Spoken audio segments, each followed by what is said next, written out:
영혼이 잘된 같이 범사에 잘되고 강건하기를 내가 간구하노라. 여러분, 영혼의 잘됨을 힘쓰실 수 있기를 바랍니다. 뭐니 해도 영혼의 잘됨은 말씀 안에 있습니다. 어떻게 보면 육신적으로 번지르르한 사람도요, 그 영혼을 완전히 피폐해가지고 사실은 벗어나지 못하는 이도 있어요. 하지만 우리는 하나님의 말씀을 하나님의 말씀으로 받음으로, 하늘의 양식을 받음으로 인하여서 속사람의 강건함을 덧입어서 이 세상을 영적으로 승리해 나가는 믿음의 삶으로 열어가야 할 줄로 믿습니다. 오늘 그 은혜의 시간이 되는 줄로 믿습니다. 그렇게도 무덥던 여름이 이제는 다 지났습니다. 코스모스가 피고 들판에는 곡식이 노랗게 익어가는 완연한 가을입니다. 아침 저녁으로는 쌀쌀한 날씨로 두툼한 옷을 입어야 하더라고요. 이때 그런 생각을 해보게 되는 것 같습니다. 시간은 이렇게 흘러가는 것이구나. 여러분, 가을 하늘이 높은 탓인지 생각은 더 깊어가는 것 같습니다.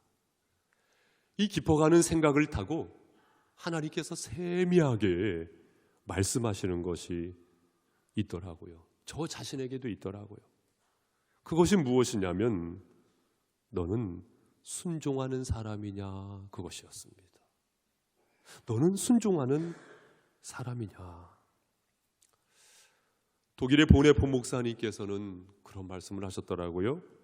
100번의 설교보다도 한 번의 순종이 낫다. 여러분은 실제로 어떠신가요? 실제로 종종 하나님께서는 우리에게 마땅한 순종을 요구하실 때가 있지요. 그때 우리의 반응은 어떠냐, 그것입니다. 오늘 본문의 말씀에 보니까 이에 대해서 순종으로 반응하고 있는 두 신앙인이 소개되고 있습니다. 첫 번째는 누구입니까? 이삭입니다, 여러분. 이삭. 자, 우리가 이삭의 순종을 한번 엿보도록 하겠습니다. 창세기 22장 7절에서 9절 말씀, 우리 한 번 더 같이 읽겠습니다. 시작.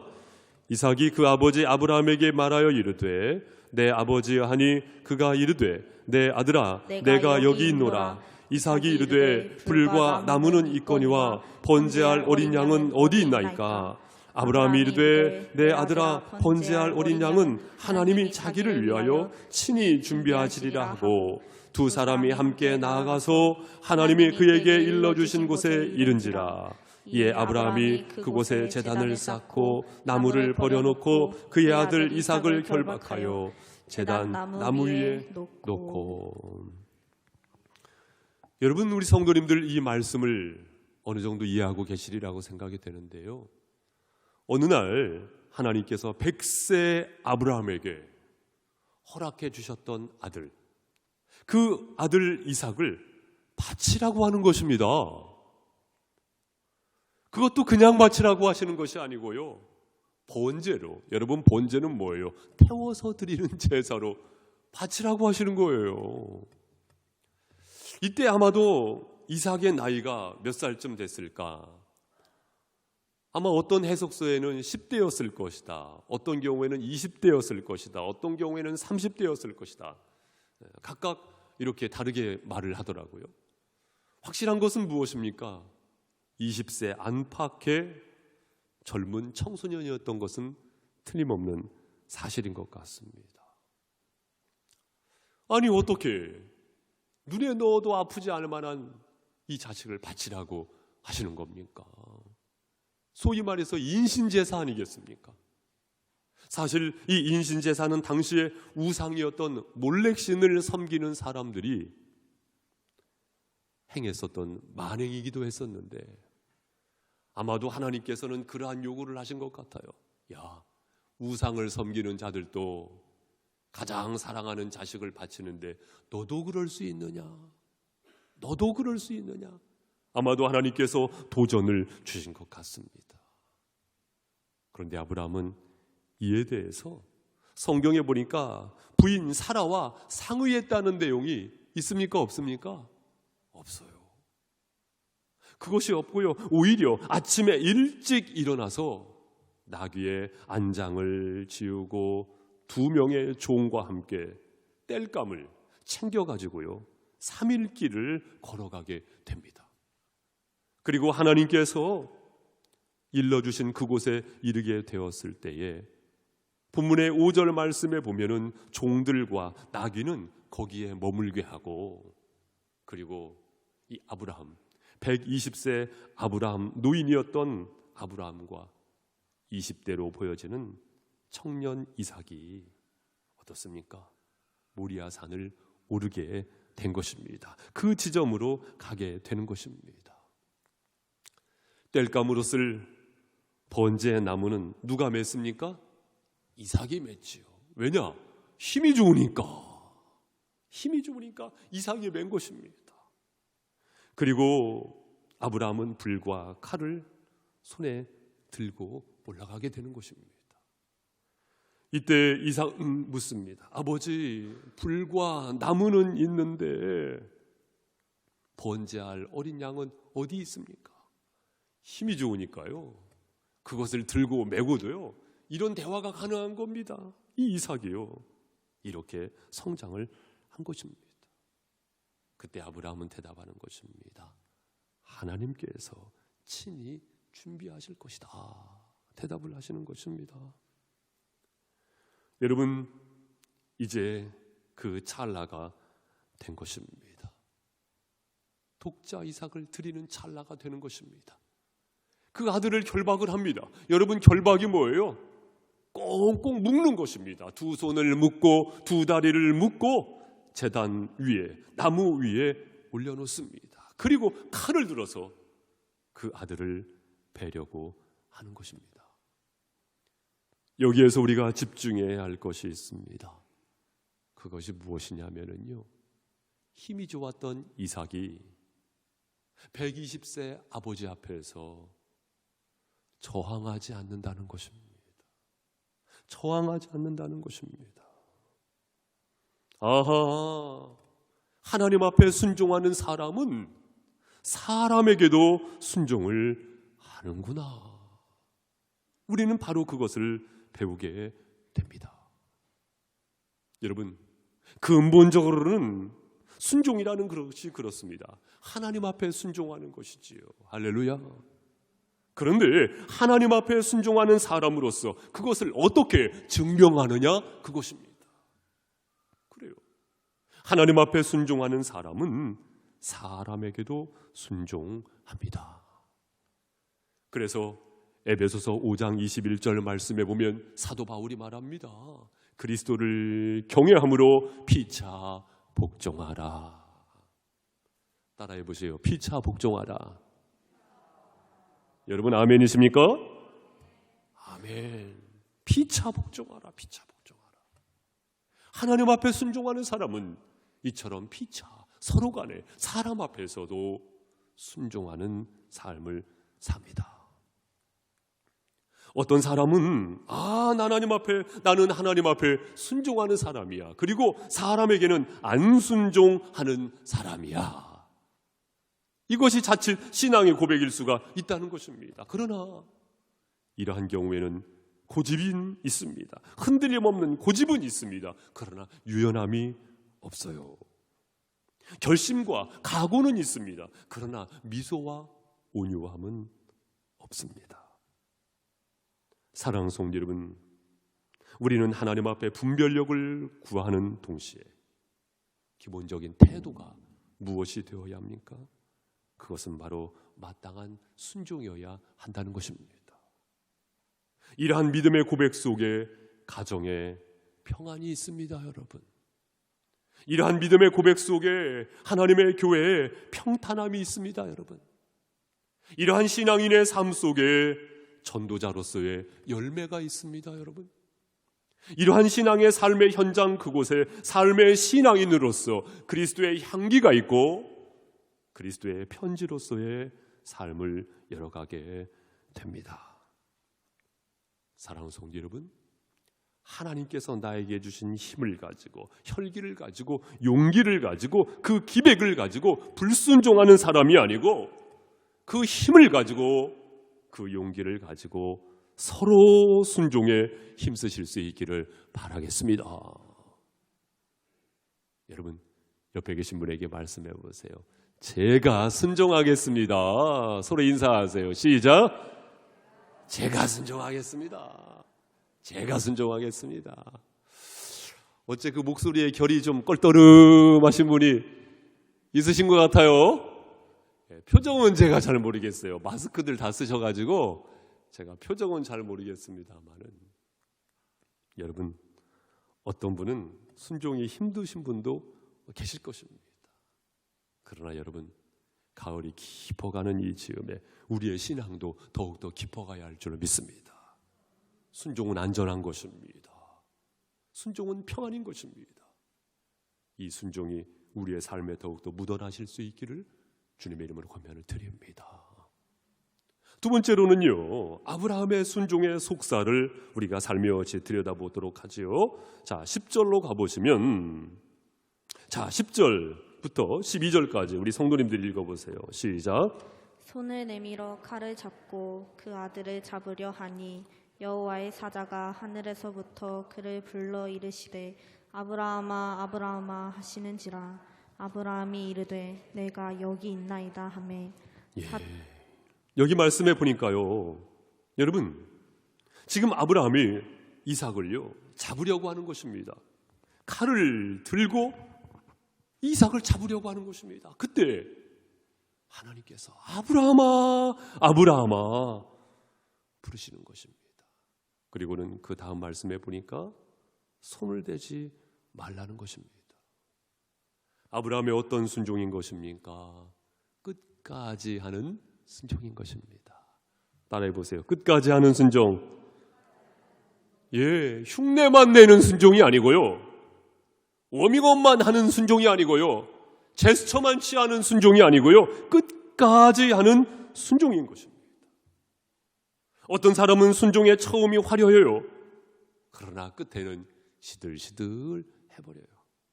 만약에 아브라함이 그런 사람이었다고 한다면 아침에 일찍 일어나는 것으로 끝났을 거예요. 나귀의 안장을 이우는 것만으로도 끝났을 것입니다. 그러나 아브라함은 끝까지 하는 순종이었습니다. 여러분 아시는 요한복음 2장 말씀에 가나 혼인잔치에서 우리 주님께서 그 물을 하객들에게, 손님들에게 가져다 주라는 거예요. 와, 그런데 어떻습니까? 그 물이 포도주로 바뀌지 않습니까? 그것이 바뀌어진 다음에 가져다 준 것이 아니고 주님의 말씀대로 종들이 행하게 되면서 물이 포도주로 바뀌어지는 역사가 있게 됩니다. 끝까지 하는 순종. 따라해 보세요. 끝까지 하는 순종. 끝까지 하는 순종. 처음에 화려하고 나중에 시들어지는 것이 아니고 끝까지 하는 순종. 바로 거기에 하나님의 개입하심이 있고 하나님의 일하심이 있고 하나님의 역사하심이 있는 줄로 믿습니다. 여러분, 그렇다고 한다면 끝까지 하는 순종이 어떻게 해서 가능합니까? 먼저는요, 하나님을 전적으로 신뢰해야 합니다. 하나님을 전적으로 어떻게 해야 한다고요? 신뢰해야 합니다. 여러분은 누구를 신뢰하시고 무엇을 신뢰하십니까? 그것보다도 하나님을 전적으로 신뢰하는 것입니다. 그래서 잠언 3장 6절 말씀에 너는 범사의 그를 인정하라. 그리하면 내 길을 지도하시리라. 여러분, 하나님을 전적으로 신뢰함 속에 세상이 주지 못하는 평안이 있어요. 이것을 아십니까? 아멘. 세상적으로 보면 담장을 높이 쌓으면 평안이 있을 것 같지요? 저장고에 많은 것을 쌓아두면 평안이 있을 것 같지요? 그렇지 않아요. 오히려 불안함은 더 쌓이는 것입니다. 그것이 아니고 범사에 그를 인정하라. 전적인 하나님을 신뢰함 속에서 세상이 주지 못하는 그 평안이 있으니 그 평안의 주인공들이 우리 믿음의 가족 한 분 한 분이 되시기를 주님의 이름으로 축복합니다. 이때 우리는요, 끝까지 순종할 수가 있는 것이지요. 또한 우리는 언제 끝까지 순종합니까? 여러분, 대단히 죄송합니다마는 내 자신이요, 아무것도 아닙니다. 내 자신을 부인할 때에 사실은요, 우리는 순종할 수 있습니다. 끝까지 순종할 수가 있습니다. 여러분, 곰곰이 돌아보세요. 내가 순종하는 생활을 하는 데 있어서 가장 큰 방해를 누가 하던가요? 사실은 내가 하는 것입니다, 여러분. 그렇기 때문에 우리 예수님께서 말씀을 하시지요. 아무든지 나를 따라오려거든. 주님 따라가는 것이 순종하는 삶이거든요. 아무든지 나를 따라오려거든 날마다 자기를 부인하고 제 십자가를 지고 나를 좇을 것이니라 말씀하셨거든요. 그렇습니다. 나를 부인하는 것입니다. 나를 부인하는 거예요. 그렇기 때문에 여러분, 우리가 기도 생활을 하여야 합니다. 할렐루야. 그렇기 때문에 기도 생활을 하여야 합니다. 저는요, 기도하지 않아도요, 저는요, 건강한 크리스찬입니다. 그렇지 않습니다. 그렇기 때문에 기도해야 돼요. 내 방법을 내려놓고, 내 수단을 내려놓고, 내 잔꾀를 내려놓고, 내 자신을 죽이면서, 나를 부인하면서 기도가 깊어지는 가운데 여러분, 우리는 순종하는 삶을 살아갈 수가 있습니다. 그것도 끝까지 순종하게 됩니다. 할렐루야. 그에 따라서 어떤 축복이 있을까요? 오늘 말씀은 우리에게 가르쳐주고 있는 것이 있습니다. 본문의 13절 말씀으로 갑니다. 아브라함이 눈을 들어 살펴본즉 한 수량이 뒤에 있는데 뿔이 수풀에 걸려 있는지라 아브라함이 가서 그 수량을 가져다가 아들을 대신하여 번제로 드렸더라. 14절 함께 읽습니다. 아브라함이 그 땅 이름을 여호와 이레라 하였으므로 오늘날까지 사람들이 이르기를 여호와의 산에서 준비되리라 하더라. 아멘. 여호와 이레. 따라해 보세요. 여호와 이레. 예, 하나님께서 준비하시는 것입니다. 그렇다면 본문의 말씀을 보니까 무엇을 준비하셨습니까? 숫양을 준비하신 것입니다. 가만히 보니까 나무에 걸려있는 그 뿔이 걸려있는 숫양, 그것을 하나님께서 준비하신 거예요. 그래서 그것으로 대신해서 번제를 드리게 된 것 아닙니까? 여러분, 한편에서는요, 이삭이 번제할 나무 땔감을 지게를 이고, 그리고 아브라함은 그것을 이제 손에 쥐고 올라가게 됩니다. 반대편에는 뭐가 올라가고 있는 거예요? 숫양이 올라가고 있었던 겁니다. 인간인지라 하나님께서 예비하신 것, 그것이 보이지 않을 뿐이지 하나님께서는 인간의 시각을 뛰어넘어서 이미 준비하고 계신 것입니다. 순종함으로 말미암아 하나님의 예비하심, 하나님의 준비하심을 비로소 경험하게 되는 것이지요. 특히 우리가 집중하여 보아야 할 것은 무엇이냐면, 무엇을 준비하셨느냐? 숫양을 준비하셨다는 것입니다. 그렇다면 이 숫양이 무엇을 말하는 것입니까? 오늘날 나의 모든 죄를 대신하여 십자가에 못 박혀 죽으신 예수님을 말하고 있는 것이죠. 하나님의 예비하심, 하나님의 준비하심, 그것을 예수 그리스도를 통해서 경험하게 될 줄로 믿습니다. 여러분, 이것이 축복입니다. 여러분이 만약에 예수님을 만나지 않았다고 한다면 내가 지금 어디에서 비참한 방황의 길을 걸어가고 있을 것인가? 사실상 상상하기조차 어려운 것 아니겠습니까? 한편으로 생각해 보면 내가 스스로 빛나는 줄 알았는데 당신이 나를 비추고 있었습니다. 와, 이 문구가 너무나 와닿는 거예요. 내가 스스로 빛나는 줄 알았는데 당신이 나를 비추고 있었습니다. 그분이 누구이십니까? 예수 그리스도인 줄로 믿습니다. 그 예수님을 만나게 되었다는 것, 그것이 무엇보다 가장 큰 축복인 줄로 믿습니다.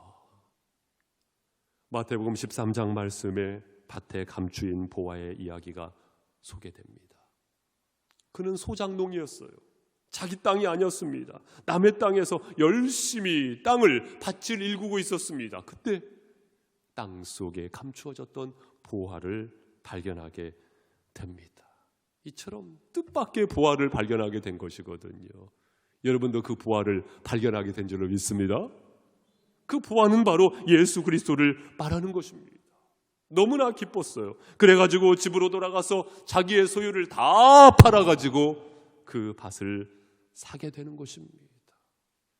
그 무엇보다도 소중한 예수 그리스도의 이름, 그 이름이 나에게 주어졌다는 것이 얼마나 큰 축복입니까, 여러분?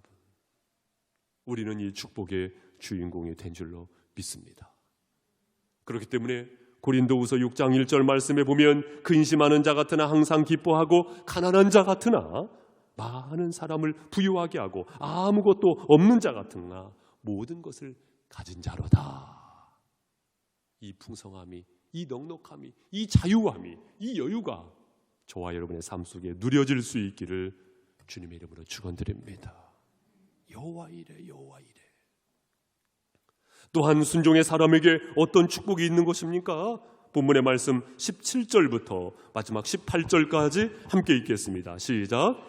내가 내게 큰 복을 주고 내 씨가 크게 번성하여 하늘의 별과 같고 바닷가의 모래와 같게 하리니 내 씨가 그 대적의 성문을 차지하리라. 또 내 씨로 말미암아 천하 만민이 복을 받으리니 이는 내가 나의 말을 준행하였음이니라 하셨다 하니라. 아멘.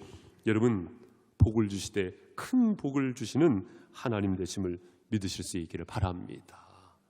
큰 복을, 특히 여기 말씀해 보니까 내 씨가 크게 번성하여 하늘의 별과 같고 바닷가의 모래와 같게 하리니. 여러분, 하늘의 별을 세어보셨습니까? 바닷가의 모래를 세어보셨습니까? 어떤 사람이 세보려고 하니까 옆에서 그러더래요. 9만 2개, 9만 3개 그러더래요. 셀 수 없는, 측량할 수 없는 하나님의 축복을 말하는 것입니다. 그 대적의 성문을 차지하리라. 내 씨가 대적의 성문을 차지하리라. 여러분, 성문에는 누가 서 있느냐? 바로 그 성을 통치하는 자.